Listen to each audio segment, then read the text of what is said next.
Okay. Okay, our next speaker is Prakash Kartha. He's from Intel. He's been working for quite a number of years in different capacities for Intel in their automotive, heading up their automotive efforts. Prakash, thanks for being here. Yeah, thank you.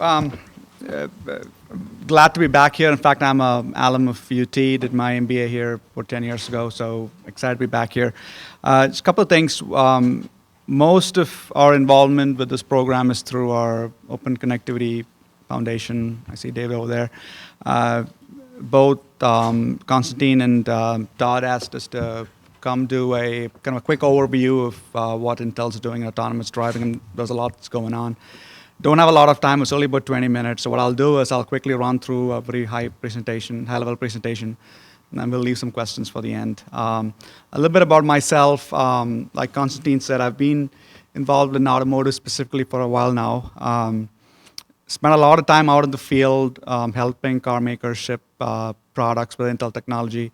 I've been looking at wireless more recently, so I'm probably not as experienced wireless as you guys are. Although when we talk about automotive within Intel, it's always an end-to-end perspective. The wireless is obviously one ingredient of it, but there's a lot of data center, there's a lot of infotainment, there's a lot of network components to it as well. Okay, so what I'll do is I'll start out with a video, which kind of makes my job easier. Going to present the view of Intel in autonomous, and then we'll let this video run, and we'll talk more after that. Autonomous is not a product. Hold on. It's not a technology.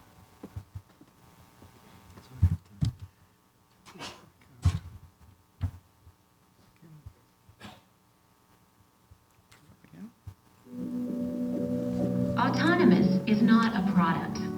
It's not a technology. It's a convergence of innovations, of visions, of partners, of expertise. And it starts with Intel's end-to-end suite of capabilities. We are focused on driving the autonomous revolution. Intel has a vision. It is founded on the fact that Intel offers a complete end-to-end solution, data center technologies, a smart interface, intelligence across the network, and incredible compute performance. Our trusted ecosystem is just as critical as our technology. Together, we have built a world-class team of pioneering engineers, researchers, and thought leaders. At Intel, we are committed to powering the promise of autonomous driving and the future of transportation.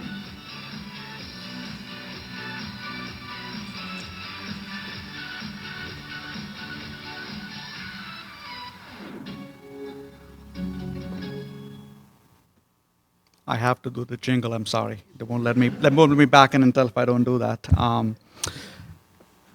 Sorry, very, very marketing-oriented video, but anyway. So, you all know Intel as a PC company, obviously, and the people devices that we're all familiar with, PCs, tablets, and everything is still very, very important to Intel. However, moving forward, you've heard the numbers, 50 billion devices being introduced to the internet. That's our focus moving forward. The expectation is that something like 50% or like 47% of those new devices entering the internet are all going to be communicating machine to machine. So this number, around 4 terabytes of data coming from each self-driving car, is really the reason Intel is getting it autonomous. And there's obviously all the other things going on in terms of connected home and connected hospitals and factories and all that good stuff. But really, what's really interesting for us is autonomous driving. So the number seems kind of large, right? 4 terabytes, and it's you can argue whether it's true or not, but it's really a question of math. So if you look at level 5 autonomous driving, so this would be like driverless in the SAE scale. If you look at how many cameras, 8K, 4K cameras, how many LiDAR sensors, all combined, what kind of data rates can you expect from these sensors, right? You just do the math. It's pretty clear that it starts to add up really fast, and that is kind of the basis for our strategy, the data problem / opportunity. So when we talk about autonomous, we like to think in terms of 4 pillars. It's almost drilled into our brain right now, so it kind of comes out relatively easily for us. So clearly, in-vehicle compute is one of the things that Intel focuses on. And we think about in-vehicle compute as kind of like a second engine within a car, right? Going forward, we believe that you're going to need data center scale processors, obviously that are power efficient, and all the jokes around that. Combined with FPGAs, combined with accelerators for things like computer vision, that whole in-vehicle compute cluster is obviously one of the pillars that we talk about. The right comms architecture, I mean, clearly a lot of focus on 5G moving forward. Our expectation is that the networks of today are not going to cut it, really, when it comes to self-driving. So from 2 aspects, obviously the massive bandwidth requirement for all the data management, but also from the perspective of ultra-reliable, low-latency communication. Again, one of the big 5G KPIs. And then from a data center perspective, I mean, we're doing the analysis. There's an expectation that there's a certain number of self-driving cars, a fleet, basically, that each data center can manage. But again, there is a clear correlation between the amount of data center compute you need versus the number of vehicles that you can manage within the fleet. And then finally, the cockpit. So the cockpit experience doesn't go away. It just changes pretty radically, actually. Going from what's today looking more like a software-defined cockpit to more of a fully holistic experience around all the different displays that happen inside the cockpit. Again, you can have self-driving without figuring out what that UX is going to be. But obviously things like transferring control between the driver and the car is obvious. But even beyond that, things like augmented reality is going to be very, very critical. So these are the 4 components that we see as basically pillars, and basically Intel is investing in each of these pillars. So when you kind of interpose or you put that on top of an architecture, this is kind of one way we look at it. Obviously, the cloud is always there. It's always been there. It's not new. Telematics has been there for a very long time, as you all know. Things like endpoint management, big data, it's not new to automotive. What is getting new is the whole notion of crowdsourcing huge data sets. Annotation is a big deal within the space, and training, model training. So deep learning model training is obviously a big area. And then on the vehicle side, the scoring, as we all know, right? The scoring happens in the car, the training happens in the data center. And obviously, like I mentioned earlier, you need the compute power to do the trajectory planning and all that good stuff. What's not been talked about a whole lot that we hope will happen more is the conversation on the network. And I'm sure in the morning you guys talked about vehicle-to-vehicle communication as one of the big drivers for autonomous driving moving forward. But our expectation is that this kind of a distributed architecture, where earlier was more of a vehicle versus maybe a little bit of cloud, to now a much more distributed architecture between the vehicle and the network and the cloud, where certain functions very naturally run better in the car, where you need the compute, where some functions run better in the cloud. That distribution we do expect. Okay. So, going back to, what is the kind of architecture for compute inside the car?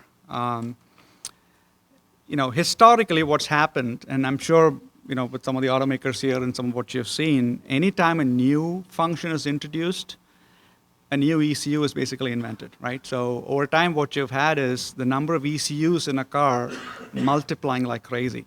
And it's not a very sustainable kind of situation, right? So what we expect will happen is that over time, we will start to see consolidation into more of a server class computer. That's kind of at least our view in the next 10 years. So, today you basically have CAN-based networks, distributed MCUs, anywhere from, half a teraflop to 10 teraflops of, compute, millions of pixels, gigabytes of storage. Now, you multiply that manyfold in 2025, you're talking about 100 teraflops, billions of pixels, terabytes of storage. This is the kind of scale, we are planning for within Intel to support. And it's not, I think people predicted it'll be many, many years down the road, but it's moving much faster than I think anyone has predicted before. Okay, and then from a 5G standpoint, we really see 5G as a glue that brings it all together. Intel is very conscious of the fact that we can't do this all alone. It's a very partnership-oriented approach here. And that's one of the reasons why we recently were part of a bigger consortium of companies that formed the 5G Automotive Alliance, including some of the companies here. We had BMW, Audi, Daimler, Ericsson, Huawei, Nokia, Qualcomm, and Intel coming together to form this alliance. Again, we see 5G AA as kind of a accelerator for cellular V2X moving forward. We'll see what happens with the mandate for DSRC here in the US with the NPRM and everything. But our expectation is that, at least in Europe and China, we expect to see pretty rapid adoption of cellular V2X. And 5G, we believe, will be a big part of that. Okay, I'll just close with, again, kind of a pitch from Intel. This picture is getting a lot more used in a lot of our external communication. It kind of started out as our, cloud and data center and the Internet of Things kind of connected together in this virtuous cycle with connectivity and Moore's Law and all that good stuff. But what's really happening here is that this is turning out to be kind of our going in strategy pretty much in every new market we're going. It's a combination of compute in the data center paired with, with the Internet of Things. Obviously, the autonomous car very nicely fits into this, all connected together in this case with 5G. So, okay, that's a quick overview of what we're doing in Intel autonomous driving. Obviously, more to come, but I'll be glad to take any questions.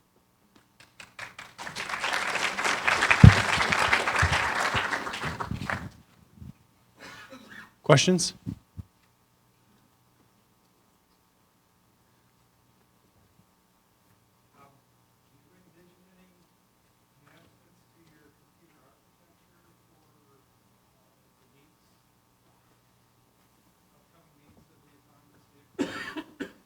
Obviously, I'm not going to comment on that, especially as an Intel earnings today, so no. Thank you.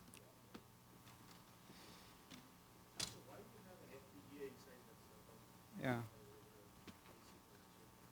Yeah, that's a good question. So, going back to what that compute complex would be inside, our belief is there's more of a heterogeneous kind of environment. So, it would involve obviously a lot of CPU compute. That's where we talk about the data center portion of it. It'll also include computer vision accelerators for deep learning. Where the FPGA would come in is a lot of that is, I think, a part of time to market around what automakers need. But also special algorithms for path planning and things like that. We found compute's better in an FPGA environment. Okay, thanks. I think in the interest of time, we'll keep moving on. Thanks very much, Prakash. Yeah.